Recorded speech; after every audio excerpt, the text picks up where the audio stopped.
Bonjour frères et sœurs en Christ, bonjour,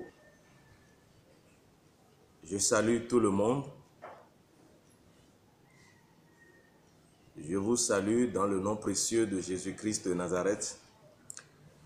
Et ce matin, je voudrais m'adresser à tous les hommes de Dieu, à nous tous, nous qui avons été appelés pour servir le Seigneur, pour aider les enfants de Dieu à se préparer pour le royaume des cieux.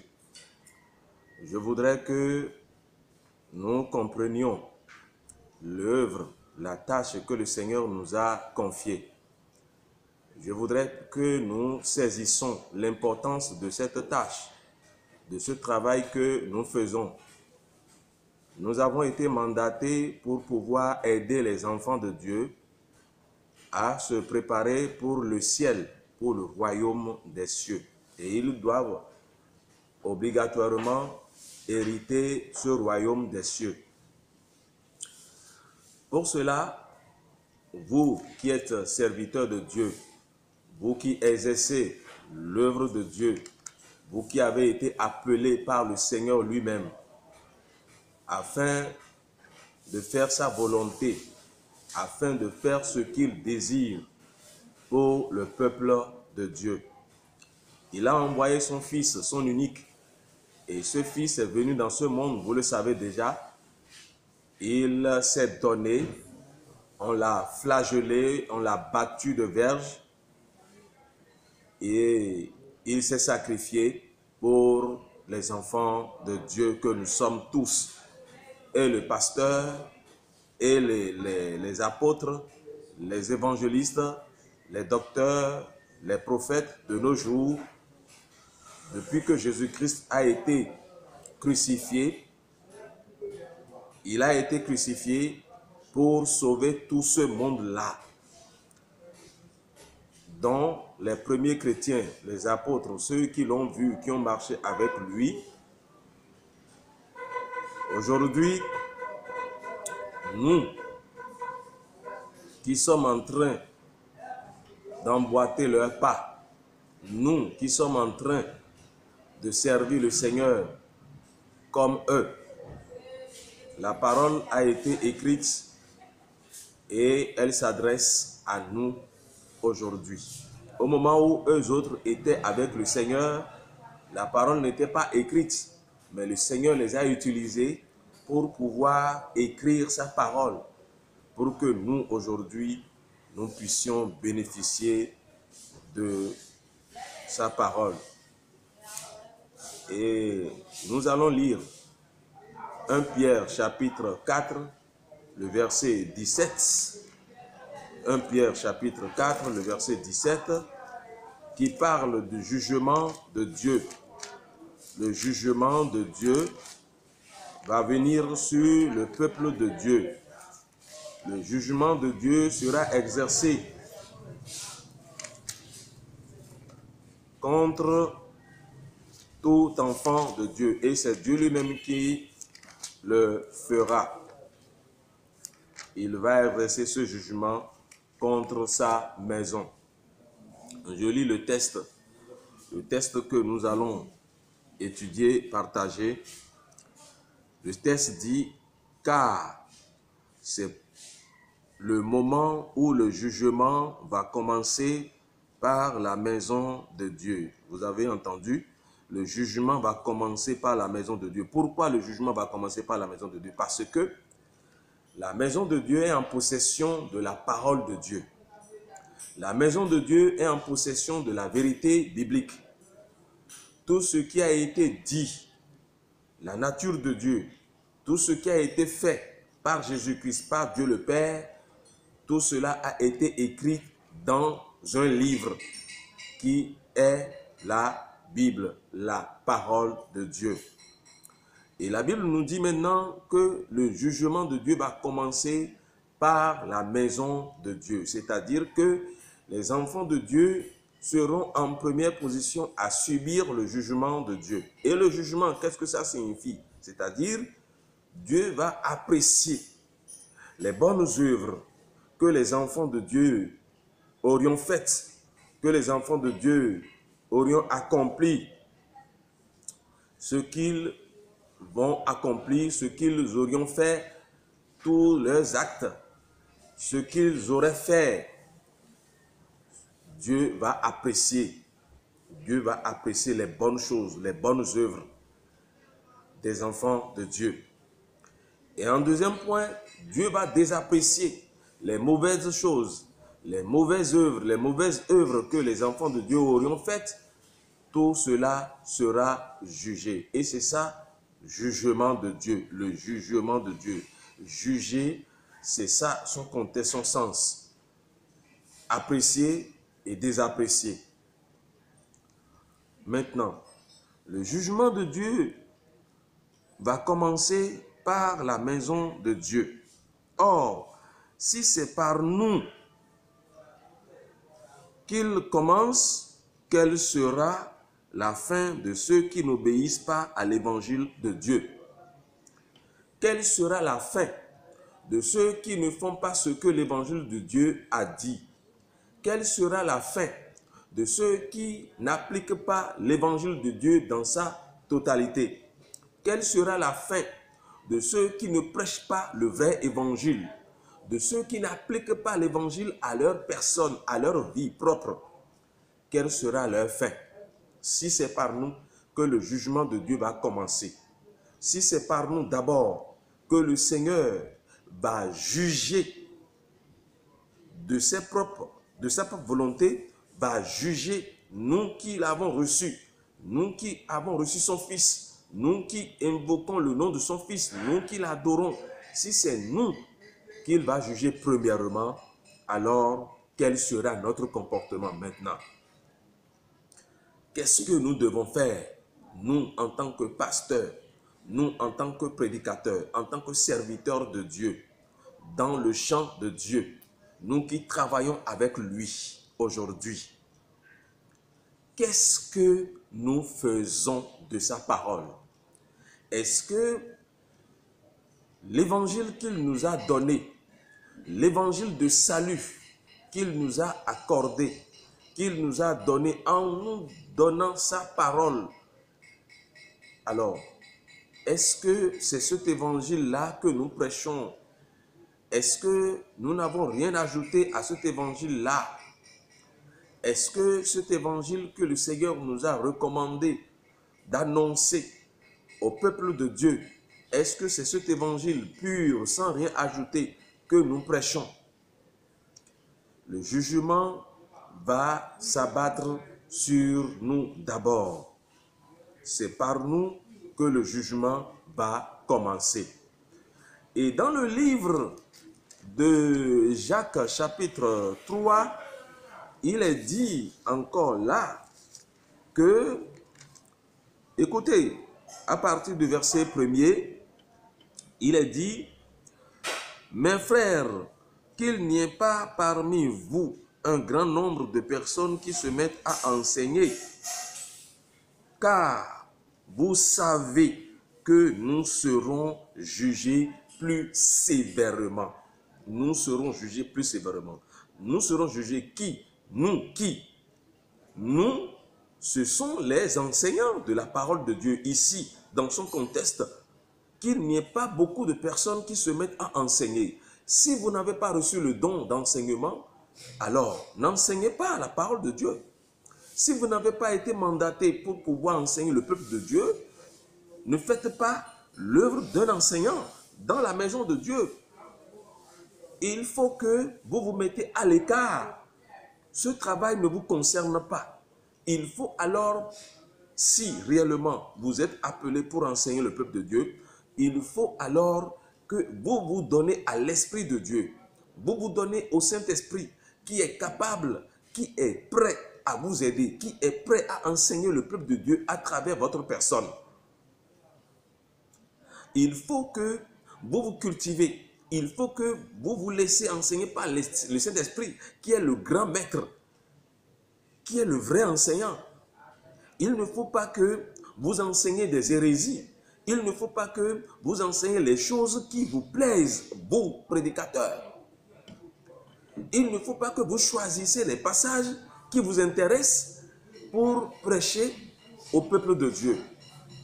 Il faut que l'enseignant de Dieu, le prédicateur de Dieu, celui-là que Dieu a mandaté pour pouvoir aider le peuple de Dieu à se préparer, il faut qu'il se donne à l'Esprit de Dieu et étudie profondément les Saintes Écritures. Il n'a pas intérêt à choisir certains passages qui lui plaisent, qui vont de son intérêt, à dire c'est ça qui lui plaît, il va prêcher sur ça pour pouvoir voiler certaines choses au profit de son intérêt à lui. Nous devons prêcher l'évangile pur, la totalité de la parole de Dieu. Nous ne devons rien laisser. Nous ne devons pas laisser quelque chose. Alors, si le jugement va commencer par la maison de Dieu, et si c'est nous qui serons jugés premièrement, alors qu'est-ce que nous devons faire? Nous devons être en éveil. Nous devons faire bien le travail que le Seigneur nous a donné. Nous ne devons pas faire de n'importe quoi aujourd'hui. Vous, prédicateurs, vous, pasteurs, vous, dirigeants d'église, vous qui avez enseigné des hérésies, ou vous qui avez ajouté des choses à votre ministère pour pouvoir avoir du monde, si réellement c'est la vérité que vous prêchez, je vous l'ai déjà dit, vous n'aurez pas du monde. Si vous enseignez la totalité de la parole, vous enseignez ce que la parole de Dieu demande, le vrai évangile, vous n'aurez pas du monde, toute une foule de gens autour de vous. Alors, vaut mieux alors laisser les choses qui ne glorifient pas le Seigneur. Si vous avez ajouté des choses à votre ministère, si vous avez ajouté des choses, des puissances occultes, des bagues magiques, des choses que vous avez enterrées dans vos églises, mais c'est maintenant le temps de vous repentir, de abandonner ces choses-là pour que le travail que vous faites soit un bon travail, un travail pur pour le Seigneur.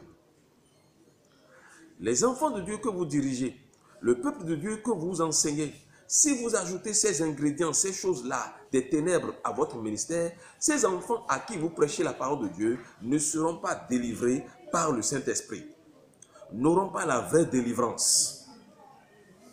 Ils n'auront pas la vraie délivrance. Ça, c'est clair, c'est net. Ils n'auront pas la vraie délivrance. Ce ne sont pas, d'abord, en première position, les impositions des mains, les délivrances que nous observons de part et d'autre, quand les gens tombent, quand les gens rampent par terre, comme un serpent, et quand nous voyons ce genre de choses, ce ne sont pas ces délivrances, ces formes de délivrance qui disent que nous faisons un bon travail. Mais ce qui est essentiel, ce qui est vrai, ce qui est normal, ce que nous devons faire, c'est d'enseigner la vraie parole à l'homme qui nous écoute, aux enfants de Dieu. Je vous ai déjà présenté mes excuses pour les bruits.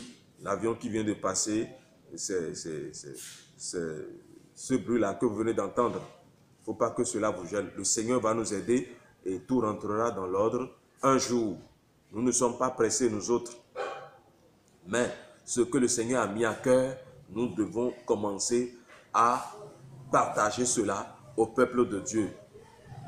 Que le Seigneur vous bénisse. Donc, si nous disons que nous avons été appelés et nous sommes en train de faire l'œuvre de Dieu, nous devons faire l'œuvre de Dieu par la puissance du Saint-Esprit.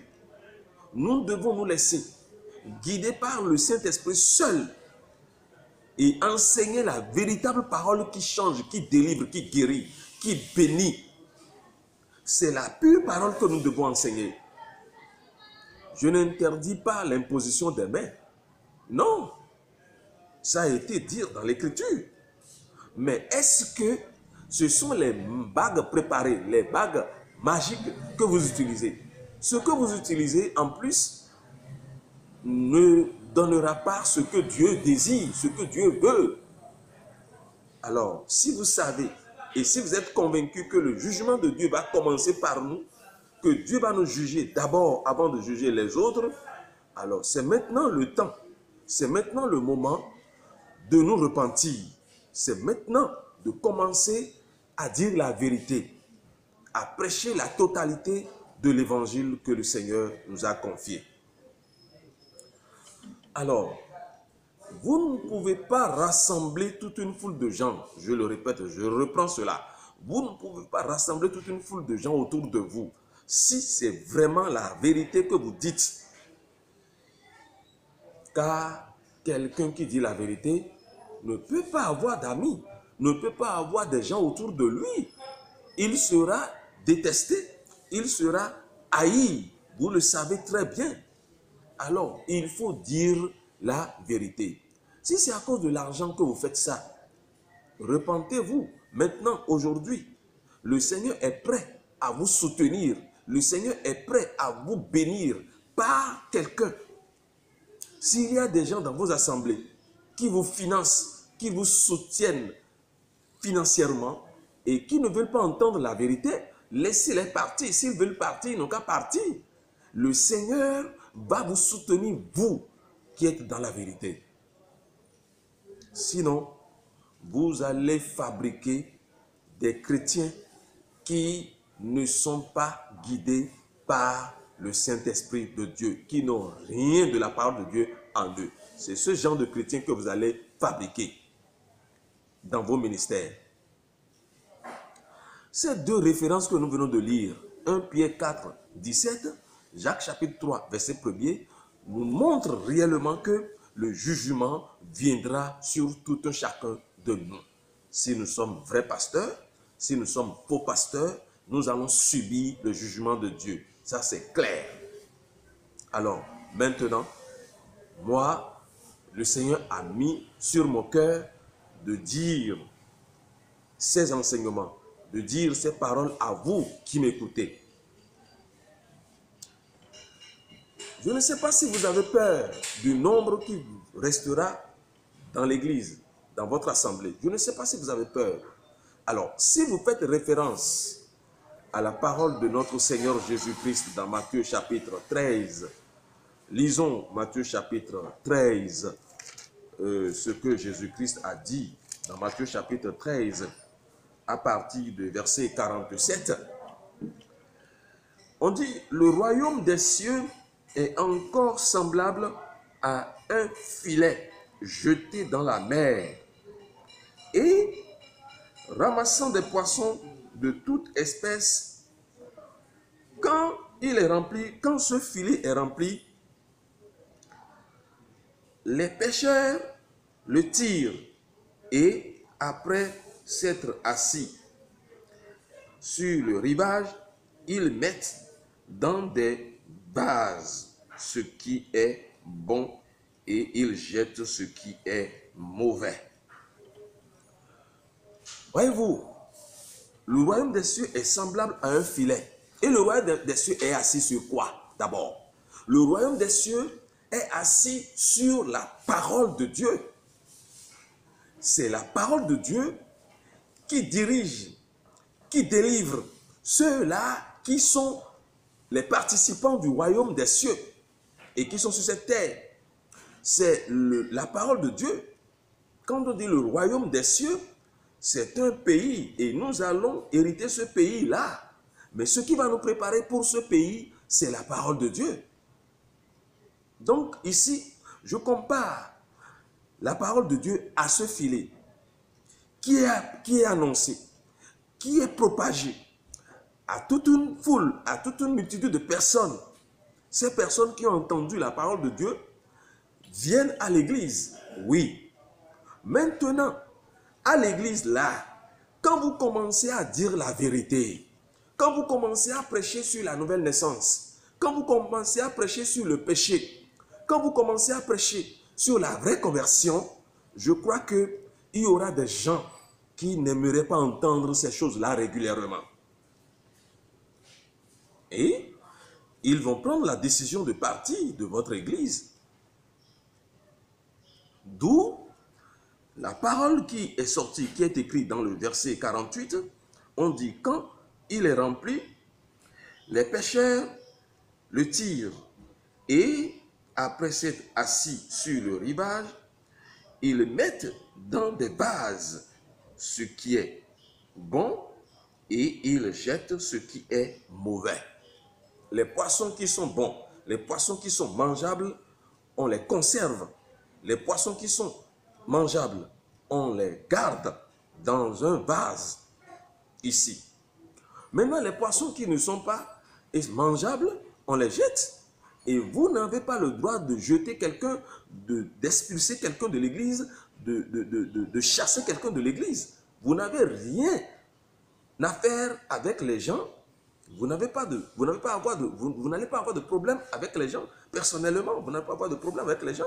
Mais la parole de Dieu, qui est la vérité, et que les gens naturels que nous sommes, d'abord que nous tous nous sommes et que nous venons à l'église, la parole, la vérité que nous écoutons, la parole de Dieu, la vérité que vous prêchez et que les gens écoutent, ceux qui ne sont pas de la vérité vont partir de l'église. Ça, c'est clair et net. Vous allez faire votre devoir, votre travail avec le Saint-Esprit. Et ceux qui sont pour le Seigneur vont demeurer dans l'église que vous dirigez.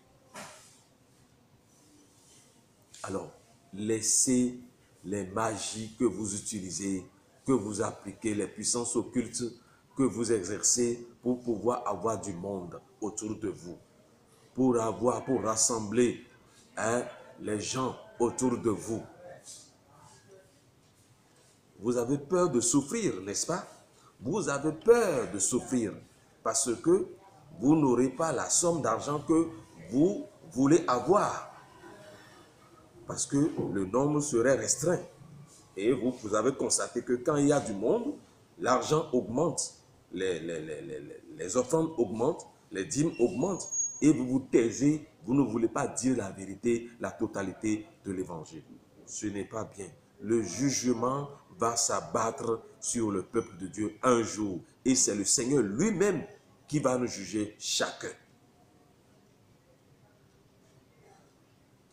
Alors, Jésus-Christ lui-même a déjà dit que, il a dit à ses disciples, il leur a dit, c'est vous qui avez souffert avec moi. C'est pour cela que je dispose le royaume des cieux en votre faveur. Alors vous ne voulez pas hériter le royaume des cieux? Vous ne voulez pas hériter le royaume des cieux? Vous ne voulez pas faire votre entrée dans le royaume des cieux? Moi, Franklin, je suis pasteur aussi. Je suis pasteur. Et je veux vous dire ceci. Le Seigneur Jésus-Christ que nous invoquons s'est révélé à moi personnellement. Il s'est révélé à moi personnellement. Je suis pasteur. Je n'ai jamais utilisé la magie dans ma vie. Je n'ai jamais appliqué la magie dans ce ministère que le Seigneur m'a fait grâce de diriger. Et j'ai fait l'expérience.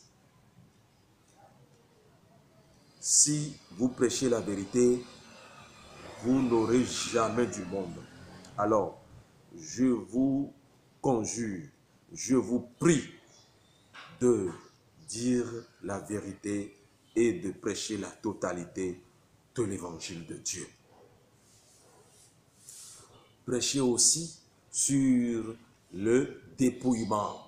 Le dépouillement, c'est un enseignement capital. C'est un enseignement capital.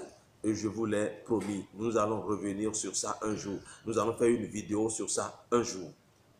Parce que le Seigneur m'a parlé de ça. Au départ, il n'y avait pas ça. Il y avait du monde. Et après, j'ai compris que c'était des ordures. Des gens qui mettent des rouges à leurs lèvres. Des gens qui portent des boucles d'oreilles. Des gens qui mettent les mèches. Qui font aussi la tresse. Qui se tressent tout le temps pour se faire belle. Alors, est-ce que ça a été recommandé dans la parole de Dieu? Pourquoi ne voulez-vous pas enseigner sur ces choses?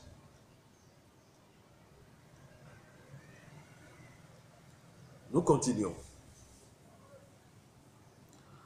Nous allons lire 1 Corinthiens chapitre 3. Nous allons voir ce que le Saint-Esprit a dit là par le biais de l'apôtre Paul. Oui, voilà. 1 Corinthiens chapitre 3 à partir du verset 10. Écoutez. Selon la grâce de Dieu qui m'a été donnée, j'ai posé le fondement comme un sage architecte et un autre bâti dessus. Mais que chacun prenne garde à la manière dont il bâtit dessus. Lui, il a posé le fondement, le vrai fondement. Vous savez déjà que l'apôtre Paul n'a pas été enseigné par les apôtres, par les autres apôtres qui ont marché avec Jésus-Christ. Lui-même a dit que l'évangile qu'il nous prêche est venu de Dieu lui-même. Il a été enseigné par Dieu, car il était un instrument que Dieu s'était choisi pour pouvoir faire asseoir sa volonté. Vous le savez très bien. C'est le Saint-Esprit qui parle ici. Il a posé un vrai fondement. La plupart des épîtres, nous avons 21 épîtres dans la Bible, mais lui, il a écrit 14 sous l'inspiration du Saint-Esprit. Il a écrit 14 épîtres sous l'inspiration du Saint-Esprit. Donc, il a apporté beaucoup pour nous qui le lisons aujourd'hui. Il a posé le fondement, le vrai fondement. Et l'évangile qu'il nous a donné, les épîtres, les écrits, sont venus de notre Seigneur Jésus-Christ. C'est notre Seigneur Jésus-Christ qui lui a donné les révélations le concernant Jésus-Christ lui-même. Les révélations qui concernent Jésus-Christ, Jésus lui a révélé ces révélations-là et il les a écrites. Le verset 11 dit, « Car personne ne peut poser un autre fondement que celui qui a été posé, savoir Jésus-Christ. » Bien. Or, si quelqu'un bâtit sur ce fondement avec de l'or, de l'argent, des pierres précieuses, du bois, du foin, du chaume, l'œuvre de chacun sera manifestée. L'œuvre de chacun sera manifestée. Bien. Le verset 13. Car le jour la fera connaître, parce qu'elle se révélera dans le feu. Et le feu éprouvera ce qu'est l'œuvre de chacun. Verset 14. Si l'œuvre bâtie par quelqu'un sur le fondement subsiste, il recevra une récompense. Si nous faisons un bon travail, pour récupérer les vrais enfants de Dieu à travers l'évangile, à travers le vrai évangile, la parole de Dieu, mes collègues, mes chers amis, vous qui m'écoutez, nous allons avoir des gens, nous allons avoir de vraies brebis pour le Seigneur si nous faisons de bon travail. Et notre récompense sera grande dans les cieux. Notre récompense n'est pas sur cette terre. Notre récompense n'est pas ici-bas. C'est dans les cieux. Et ça nous attend si nous faisons un bon travail. Vous êtes convaincus que ce que je dis est vrai? Ces références me font peur à moi. Parce que à tout moment, je m'assois et je médite. je réfléchis à l'œuvre que je suis en train de faire tout le temps.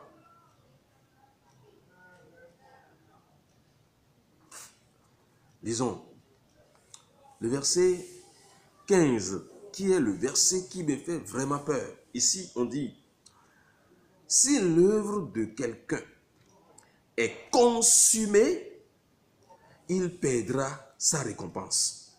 Pour lui, il sera sauvé, mais comme au travers du feu. Si l'œuvre de quelqu'un est consumée, si avec le talent qu'on t'a donné, tu n'as pas pu gagner des âmes, tu n'as pas pu bâtir la vie des âmes de Dieu, selon la volonté de Dieu, selon le vrai évangile, alors là, vraiment, tu n'auras rien. Tu n'auras rien. Tu perdras tout. Et toi-même, il te sera très, très difficile d'entrer dans le royaume des cieux. Très difficile. Si c'est à cause de l'argent, mon frère, moi, je peux te donner mes propres témoignages. Je n'ai pas une source financière. Je n'ai pas une source financière, je te le répète. Je n'ai pas quelqu'un qui me soutient financièrement dans mon ministère. J'ai placé toute ma confiance à Dieu, en Dieu lui-même. Je lui ai donné ma confiance. C'est à lui que je fais confiance. Et je vis la vie de foi. Et c'est ce qui est dit. Mon juste vivra par la foi. Il faut vivre une vie de foi. Le Seigneur me soutient. J'ai des difficultés financières, mais le Seigneur me soutient. Je ne demande à personne. Mon frère, ma soeur, vous qui êtes mes prédicateurs, vous qui êtes mes collègues plutôt, vous qui êtes mandatés pour faire l'œuvre de Dieu, est-ce que vous prêchez le vrai évangile? Est-ce que ce que vous faites, c'est ce que la parole de Dieu demande? C'est ce que la parole de Dieu a dit que vous faites? Que le Seigneur nous aide, vous aide à pouvoir vraiment faire de bon travail pour le Seigneur. Il ne faut pas mettre l'argent devant. Il ne faut pas avoir dans sa tête l'argent tout le temps. Chercher en première position la fortune, chercher en première position de l'argent d'abord avant de faire l'œuvre de Dieu. Alors, je vous supplie, vous prédicateurs, vous pasteurs, vous apôtres, vous qui êtes en train de faire le ministère que le Seigneur vous a confié, qui est en train de diriger toute une assemblée locale. Alors, je vous prie, si vous avez ajouté des choses à l'évangile, je vous prie de vous repentir, de laisser de fausser compagnie à tout ce qui n'est pas bon aux yeux de Dieu. Prêchez l'évangile le vrai. Prêchez l'évangile le vrai. Je crois que le Seigneur qui est fidèle ne va jamais vous laisser. Je crois que le Seigneur qui est fidèle ne va jamais vous abandonner. Il va vous soutenir. Il vous donnera ce dont vous avez besoin. Les solutions viendront. Car le Seigneur ne ment pas. Sortez de vos mensonges. Laissez les mensonges. Laissez ce qui n'est pas vérité. Laissez tout cela. Laissez les faussetés. Abandonnez. Le Seigneur va vous soutenir. Vous êtes conscient de ce que je dis. Si vous naviguez et que vous tombez sur cette vidéo, alors changer pour pouvoir hériter le royaume des cieux. Que le Seigneur vous bénisse. Prions. De temps en temps, nous allons revenir là-dessus, parler à nos frères qui sont en train de pratiquer la magie, qui sont en train de pratiquer les puissances occultes dans leur ministère. Alors, que le Seigneur vous bénisse. Je crois que nous allons nous arrêter là pour le moment. Dans le nom puissant de Jésus-Christ de Nazareth, prions. Éternel des armées, Dieu Tout-Puissant, nous vous disons merci. Vous nous avez appelés, vous nous avez mandatés pour pouvoir préparer les enfants de Dieu. C'est nous qui allons fournir par le biais du Saint-Esprit les éléments nécessaires qui aideront ces enfants de Dieu-là à pouvoir se préparer pour le ciel, pour le royaume des cieux. Saint-Esprit, nous voulons que tu nous aides. Nous voulons que tu nous assistes dans le nom de Jésus-Christ. Et je prie pour ces pasteurs qui sont en train de pratiquer la magie, qui sont en train de pratiquer les puissances occultes dans leur ministère.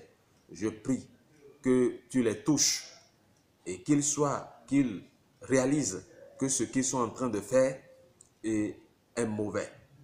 Saint-Esprit, c'est toi seul qui pourras les convaincre.